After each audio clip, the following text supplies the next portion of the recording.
Eu acho melhor mostrar isso depois em um vídeo à parte, porque tá muito confuso do jeito que eu tô mostrando aqui, que acho que nem eu tô entendendo direito o que eu tô falando. Então, basicamente, todos esses cálculos é os cálculos que você faz nesse ensaio de coluna de sedimentação aqui, e tudo isso, todo esse ensaio, todo esse cálculo chato é para você achar uma velocidade. Uma velocidade que é o seu TAS que você vai utilizar para fazer todos os cálculos dos decantadores. É isso. Então, tudo isso que eu falei até agora é o seguinte: você não vai usar a equação de Newton, você não vai usar a equação de Stokes, porque você tem partículas floculentas, e para partículas floculentas você encontra a velocidade de sedimentação a partir desse ensaio. Tá? Esse ensaio é utilizado para o tratamento de água, para o tratamento de esgoto. No de água, ele é basicamente obrigatório. Às vezes, a norma, né, a MBR 12216, ela te dá uma faixa de velocidade que você pode trabalhar. Mas para que você tenha uma melhor remoção possível, a melhor forma de fazer é pegar a água flocuada que você tem, jogar nessa coluna e encontrar essa velocidade a partir desse ensaio aqui. E depois, então, vou fazer esses cálculos bonitinhos de uma forma mais clara e vou postar lá no Moodle, tá bom? Tudo isso só para achar a tal da velocidade de sedimentação, que é igual a vazão dividido pela área superficial. Porque a partir dessa velocidade eu acho a área do meu decantador, tá bom?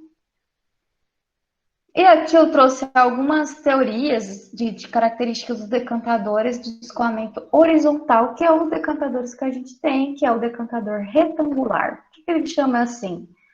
Porque a gente tem decantadores circulares, tá? Então, os decantadores circulares, você tem uma sedimentação basicamente na vertical, né? Você não tem muita interferência do comprimento do decantador.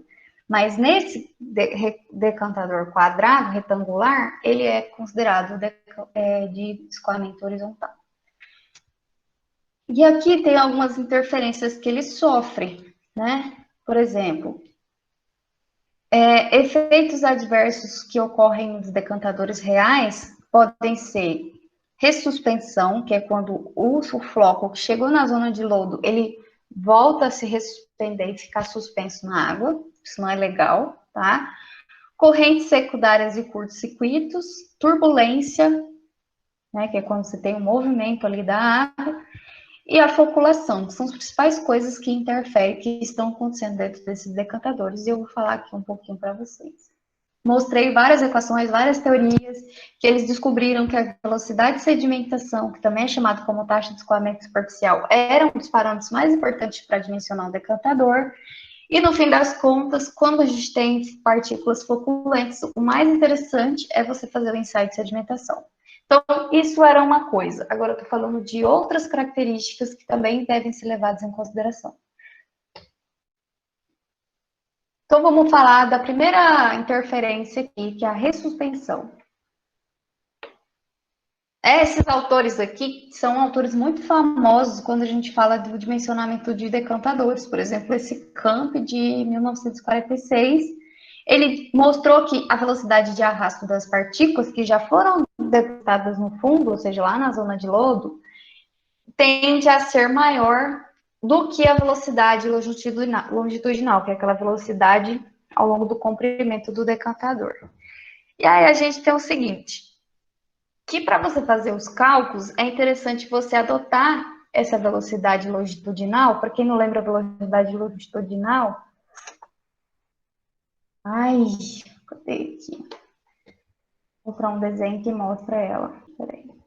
Aqui, a velocidade longitudinal é essa, né? Que é o VH aqui, que é a velocidade no sentido aqui do seu comprimento. Ela é um ponto importante para os decantadores. A NBR, então, fala o seguinte, você deve adotar essa velocidade máxima, né, igual a essa equação aqui, Reynolds dividido por 8 elevado a meio. Isso para um fluxo laminar e um Reynolds menor que 2000, tá? Então, para um regime não turbulento, para um regime laminar, você deve adotar essa velocidade, que seria mais ou menos 18 vezes a velocidade VS. Então, você fez um ensaio de sedimentação, você encontrou o seu VS, você achou o VS a partir do ensaio de sedimentação.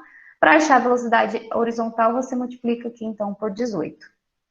Se o fluxo for turbulento, para um número de Reynolds maior que 1.500, tá? Então, aqui tem o número de Reynolds, como se calcula, a equação do número de Reynolds, e geralmente, então, você vai adotar a partir dessas duas equações. Ou essa para um fluxo laminar, ou essa para um fluxo turbulento. E aí, um dos efeitos que a gente tem, né, é o efeito da turbulência. Ser ressuspensão. Imagina um copo com barro que você está tentando sedimentar boa parte dos sólidos ali, né? Uma água barrenta que você está tentando sedimentar o que está suspenso. Se você mexe o copo, tudo ressuspende, né? Num decantador que é gigantesco, isso não vai ter tanta interferência, mas pode acontecer sim. O que pode causar essa turbulência? Pode ser talvez o vento, né? Pode ser, por exemplo, algumas coisas em função da temperatura. Por exemplo, quando tem um sol muito quente, a parte, né, da lâmina d'água ali que está tendo contato com o sol vai ter uma temperatura, vai aquecer, vai ficar mais quente. Quando a água está mais quente, ela reduz a densidade, então ela desce. Se ela desce, a água fria sobe, então você vai ter naquele movimento circular do decantador. A depender do dimensionamento dele, isso pode sim causar certa ressuspensão dos focos, tá?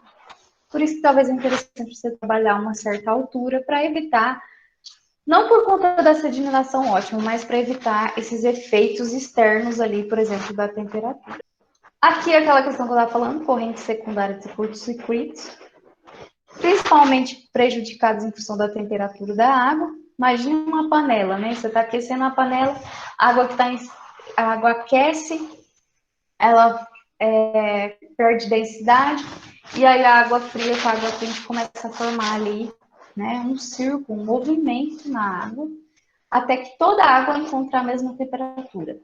Mas isso no decantador faz o quê? Que a água está movimentando, você está formando correntes, né, movimentos ali dentro do seu decantador que não deveriam ocorrer, tá? Então, boa parte dessas correntes tem origem térmica por conta desse aquecimento do sol, tá? Acho que tem umas imagens aqui, ó. E aqui são os curtos-circuitos, né? Ó, essa imagem de baixo seria uma imagem que não está sofrendo nenhuma interferência externa. Então, aqui a água está entrando ao longo do decantador e do jeito que ela entra, ela passa retinha até o fim. Mas a gente sabe que isso não acontece na prática, né? Tanto os ventos quanto essas correntes formadas pelo calor podem fazer com que o seu decantador tenha zonas que não estão sendo aproveitadas, né? Que a gente chama aqui de zona morta. Ou seja, imagina um chuveiro. Já viram um chuveiro que tem umas gotas, todas... a água não cai assim, certinha? Tem umas águas ultrapassadas, assim, umas correntes toda torta, ou se tem alguns furinhos entupidos, o seu chuveiro pode estar caindo água toda espalhada, você não sabe aonde que entra. Já tomar banho de chuveiro assim? Aquilo lá é curto-circuito, né? O seu chuveiro tem furos que não estão funcionando da forma adequada, ou o fluxo d'água, ao invés de cair retinho, na onde você está ali embaixo do chuveiro, ele cai todo espalhado. Então, tem zonas do seu chuveiro que não está caindo água. Essa zona que não está caindo água seriam zonas mortas. Dentro do decantador pode acontecer isso também. Você tem ali um certo movimento inadequado da água que está entrando. A água que está entrando não tá seguindo o mesmo caminho até o fim do decantador. Isso não é legal, porque você está perdendo a eficiência, né, do espaço que você tem ali dentro do seu decantador. É basicamente o seguinte: imagina que você tem aqui o decantador e está entrando água, né, em fluxos dentro do decantador. Com as interferências de calor externo, interferências do vento, pode ser que essa água está movimentando e não está tomando um caminho bonitinho. Seria como o chuveiro que está com os furos entupidos e a água está caindo aleatoriamente ali. Você não tem a menor eficiência de banho quando esse chuveiro está todo, né, tá não está caindo os pingos onde deveria, então aqui também causa interferência na sedimentação. É só isso que eu queria falar.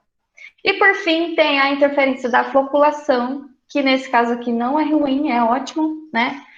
Quando os flocos que estão entrando no decantador se encontram, agrupam, formam um floco maior e sedimentam com maior velocidade. Isso é ótimo porque você tem uma melhor garantia de que você está tendo essa remoção. Mas acontece que, inclusive quando eu falei de floculação, que eu falei, ó, floculação que ocorre por sedimentação diferencial, era justamente isso. Você tem ali na entrada do decantador uma maior sedimentação, né, ou melhor, uma floculação intensa ocorrendo por conta da sedimentação. Então, é justamente no decantador que acontece aquele mecanismo de floculação por sedimentação diferencial. Na minha cabeça aqui eu estou visualizando, mas é difícil de mostrar, visualizar isso para vocês. Eu teria que fazer todo um desenho aqui animado, depois eu vou ver se eu acho alguma coisa. Mas basicamente, né, você tem um certo decantador, quando os flocos estão entrando aqui, eles acabam encontrando uns com os outros, formando flocos e sedimentando dentro do decantador. Decantador é sim para que as partículas sedimentem, mas acontece que essa sedimentação está levando a que ocorra flocos, floculação. Então, floculação, né, ocorrendo por conta da própria sedimentação. Está tendo crescimento de flocos em função da sedimentação que ocorre. Aqui, então, a gente agora vai começar, eu vou mostrar quais são os principais unidades, parâmetros do decantador que são importantes para o projeto. Então, suponha que você vai projetar um decantador, quais são os elementos desse decantador que você tem que dimensionar, que você tem que projetar. E essa é uma parte mais chata, porque exige alguns cálculos, né? Alguns cálculozinhos que, infelizmente, eu não sou boa para explicar, eu acho que eu sou péssima para explicar. Enfim, como que acontece? Aqui tem uma imagem que eu não sei se está sendo clara, né? Então, você tem aqui um decantador, que é um quadradão, melhor, um retângulo, né? Aqui na entrada, na zona de entrada, você tem uma comporta, onde a água está entrando, então é um canal de acesso, passando aqui, e você tem comportas que, entre esse canal de acesso e o decantador, que são esses quadradinhos aqui. E aí você tem essa, tá vendo essa parede cheia de furinhos? A gente chama ela de cortina de distribuição, que é justamente uma parede cheia de orifícios e que quando a água entra, ela dá de cara com essa parede e ela vai entrar então de forma distribuída dentro do decantador. Já mostro uma imagem, peraí. Aqui é a zona de entrada, né? Como que é a zona de entrada? Aqui acho que tá melhor de visualizar. Então, você tem um canal onde a água está entrando, essa água desse canal vai entrar nessas comportas, e dessa comporta ela vai entrar de cara com essa parede, que é a cortina de orifícios, que a água vai entrar por esses orifícios, ou seja, ela vai ser distribuída na entrada ali ao longo de toda a altura do decantador. Então, tem orifícios em todo o espaço da largura e todo o espaço da altura. Deixa eu ver se tem uma imagem da cortina. Eu tinha. Aqui, ó. Tá vendo? Essa daqui não tem orifícios redondos, tem os orifícios quadradinhos e ela é de madeira. Mas ela fica aqui dentro do seu decantador e quando a água entra pela comporta, ela vai entrar dentro do decantador por meio desses orifícios. O que eu quero mostrar são os parâmetros, os amparados, tá? Então essa daqui é uma imagem, ó, da planta. Então a vista aérea, você tá vendo por cima, né? Geralmente, quando você tem dois tipos de decantadores. Decantadores onde a zona de lodo, ó, esse caso dessa imagem, você tem raspadores, como se fosse um rodo que vai passando automaticamente no fundo do decantador e raspando o lodo que está no fundo. Mas nem todos os decantadores têm esses rodinhos automatizados. Tem uns que só tem assim, ó, um fundo inclinado, uma canaleta aqui no fundo, onde o lodo tende a escorrer nessa canaleta, e depois pessoas vão aqui, né, esvazia o decantador e vem cá e limpa a zona de lodo com rodo, algo do tipo. Depois eu vou mostrar algumas imagens. Então, você pode ter E aqui a imagem de um decantador, também uma planta, só que da vista superior, com água, tá? Então aqui você tem um canal da água entrando, algumas comportas, a cortina de distribuição, toda a zona de lodo e a zona de saída. A zona de saída é o quê? São canaletas, né? Desculpa, calhas de coleta, onde você vai coletar água decantada. Aqui a gente tem uma imagem da calha de coleta. Ó, então a calha de coleta fica bem em cima, né? Onde ele pega a água clarificada bem na superfície. Como se fosse assim, um rio que você está pegando água, você pega um copo, vai lá bem na superfície do rio, afunda o copo, a água entra no copo. Que é a mesma coisa. Você tem canos que ficam aqui, que ficam aqui na superfície da lâmina líquida, e toda a água líquida entra nessa tubulação, nessa calha de coleta, e dessa calha de coleta essa água vai para o filtro. Tá? Então é onde você coleta água decantada, água clarificada. Aí eu pergunto para vocês, o que vocês acham que é feito com o lodo do decantador? Né? O lodo do decantador ele é um resíduo, né? Um resíduo da ETA, digamos, o que não tem aproveito. Resíduos semissólidos da sua ETA. Vocês acham que dá para fazer que destinação desse lodo? O que vocês acham que eles fazem do lodo? Primeiro, né? O que tem nesse lodo? Dá para pegar esse lodo e usar nas plantas, fazer uma estabilização ali, uma secagem, usar nas plantas, na agricultura? O que vocês acham? O lodo tipo, você está pegando água de rio, né? Então, o sedimento que tem de água de rio é solo, argila, né? Sedimento que chega no rio. Então, assim, não é bem orgânico. Mas aí tem uma coisa muito importante que a gente não pode esquecer: a gente está usando coagulantes químicos, sulfato de alumínio. Então, o seu lodo tem o quê? Alumínio, tá? Então, todo o alumínio que precipitou ali durante a coagulação, ele vai fazer parte do seu lodo. Aí, por conta desse excesso de alumínio, eu não posso usar esse lodo na agricultura. Tá? Então, infelizmente, por conta do excesso de alumínio que tem, eu não posso usar igual eu uso do esgoto. Né? O lodo de esgoto pode ser utilizado na agricultura, mas esse não. Então, geralmente, eles utilizam esse lodo para fazer materiais inertes, fazem tijolo, telhas, dá outros reaproveitamentos para esse lodo. Então, não exatamente posso utilizar ele na agricultura. E aqui a gente tem todos os parâmetros de projeto, né? Desde a velocidade de sedimentação, que eu utilizo para calcular a área, tá? A partir dessa velocidade de sedimentação, eu acho esses valores. Enfim, todos esses cálculos eu vou fazer depois. Então, a gente tem cálculo para fazer só a zona de entrada. Depois, a gente tem o cálculo para fazer a cortina. Então, tem o cálculo só das cortinas. Aqui tem a imagem de uma cortina, ó, é uma parede cheia de orifícios. Então, você consegue calcular quantos orifícios e qual o tamanho dos orifícios dentro dessa parede. Tem que dimensionar só essa infeliz dessa parede. E depois, por fim, você dimensiona as calhas de coleta. Depois eu vou mostrar como que é feito os cálculos. Então, todos os cálculos de cada um desses amparatos, eu vou fazer separadamente, porque senão vai ficar muito confuso. Aqui uma imagem, ó, das calhas de coleta dentro de um decantador que está vazio.